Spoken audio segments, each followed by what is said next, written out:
শুভ দুপুর বন্ধুরা, এই যে দুপুরে রান্নাবান্না নিয়ে চলে এসেছি। তা দেখাই প্রথমেই দেখো পটল ভাজা, এই যে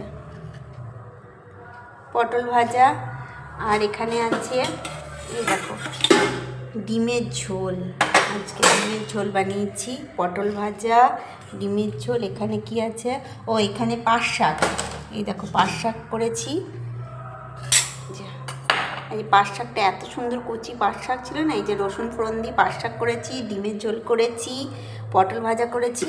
আর এই দেখো একটু মুসুর ডাল করেছি, এই যে একটু মুসুরির ডাল বানিয়েছি। আর এইটা হচ্ছে ওই যে কালকে একটুখানি মুড়ো ঘন্ট রান্না করেছিলাম গোবিন্দভোগ আতপ চাল দিয়ে, সেই মুড়ো ঘন্ট একটু রয়ে গেছে, তাই গরম করে নিয়েছি। তা বন্ধুরা, এই আজকে আমার লাঞ্চের মেনু, ডিমের ঝোল, পটল ভাজা, শাক, ডাল, আর কালকের একটু মুড়ো ঘন্ট।